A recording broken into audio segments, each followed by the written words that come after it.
as they discern a call into ministry, and Jacob Schuster is one of those young men. So this morning, I've asked Jacob to share his testimony with us.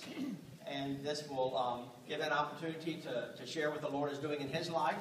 And then next Sunday, before you head back to college, I have given Jacob the opportunity to present our morning message before our service of Holy Communion. So, Jacob, we're glad that you're here today, and please share what's on your heart. Thank you. Good morning, everyone. Good morning. So, like Pastor Mike said, he's asked me to kind of share my testimony with you, the story of how God has moved in my life. I kind of want to address where I come from, what I've been through, how exactly God pulled me through that, and where He wants me to go next. So my story actually starts here at Riverton with Pastor Randy marrying my parents over at the chapel. Not too long after that, they had me. Then my mom had my sister Kathleen, who actually died when she was born. And then a year after that, we had Rebecca. So it was me, Rebecca, my mom, and my dad living in a house on a farm. Really nice place. My parents always taught me how to pray when growing up. So every night I would say now I lay me down to sleep. I pray the Lord my soul to keep. If I shall die before I wake, I pray the Lord my soul to take. And then I would add, and God bless my family and friends, and God bless my puppy dog Randy too.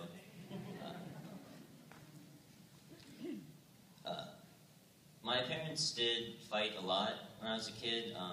This when I was 3 or 4 and 5, they would always fight a lot. They got into some pretty heated arguments. My dad used to do a lot of bad stuff, and when I was around 5 years old, it got really bad, to the point where some of the fights were getting almost physical. And I remember my dad was standing at the top of the steps, and he threw a hairdryer or something down at my mom and almost hit her. And I was right behind her, and I could have been hit too. I didn't. I was just worried about my parents. I didn't care about myself at the time. So around that time, my mom kind of panicked and grabbed me and Rebecca and said, "Come on, kids, we're going to the grocery store." And I said, "Can I stay home with Daddy? I don't want to go to the store." And she said no, and we left. To this day, I still don't like going to the grocery store. That's more because I'm lazy now, though. So we moved out, got an apartment. Rebecca and I had to share a room. To bathe, we had one of those big blue storage tubs, and Mom would just fill it up with water, and then Rebecca and I would take a bath in that.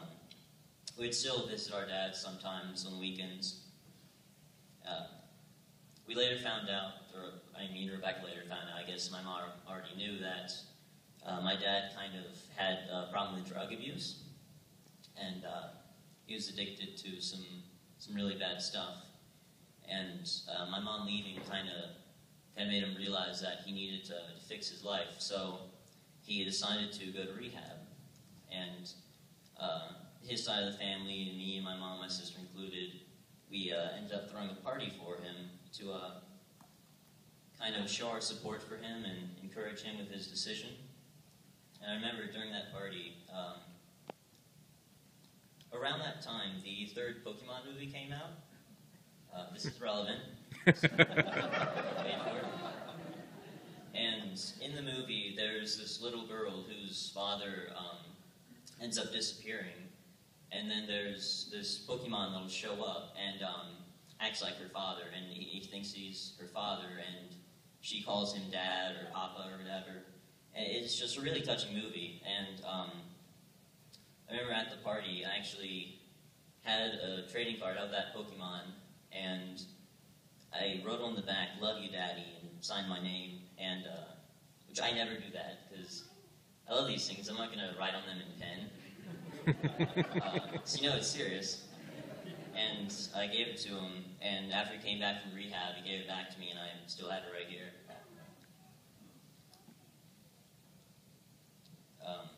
Although he did get off the drugs, he didn't turn to God to completely heal him.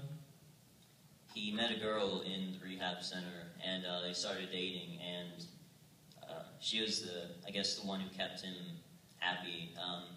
He still struggled with depression, I think, and one night those two had an argument, and she decided to leave him, and she went out to the parking lot to go in the car and leave, and she hears a gunshot. And she goes back in, and my dad had shot himself in the heart. I was around 6 at the time this happened. So later on, my mom told me and then my sister, and shortly after that, we had the funeral. And 2 things I remember about the funeral is that I didn't cry at all, which is something I was kind of ashamed of myself for a while, because it was my own dad's funeral and I barely showed emotion. The other thing was that everyone told me that he was in a better place now. There's no drugs there that can hurt him. He's perfectly happy now. He's with God.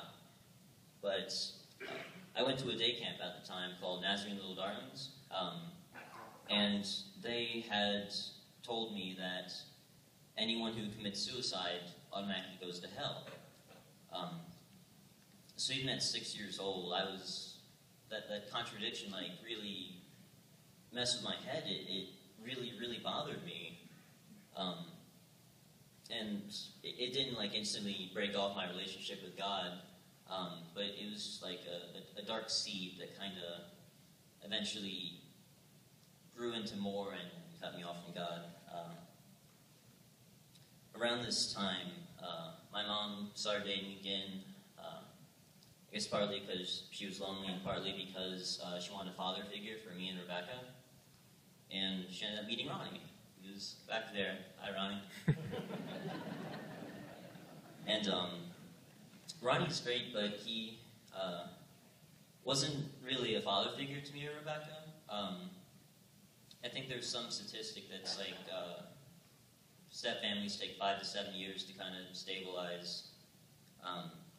But Ronnie's kids were already grown up. They were already full adults at the time, and I can't remember if he already had grandkids at the time or if Kaylee was on the way, but Ronnie was already in grandfather mode, so he was kind of out of the dad phase of life.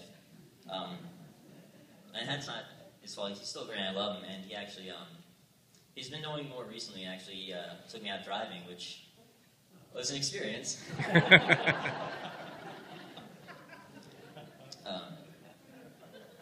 So around this time, I still said my prayers, and I laid me down to sleep, except we didn't have Brandy anymore, but Ronnie had a new dog named Sandy, so I just said my puppy dog Sandy too. After then I got into high school, into 8th and 9th grade, I started to learn about biology and evolution, and I kind of got fixated on that, because I really wanted to be a paleontologist when I was a kid, and dinosaurs, because they're awesome, they're dinosaurs. I have a dinosaur in here too. Not a real one.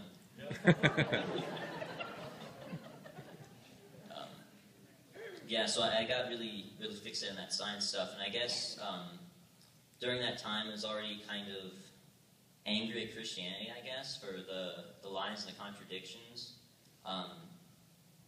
And around that time, I was in my bed, saying my normal prayers, and I was thinking, what if I just don't say them? What will happen?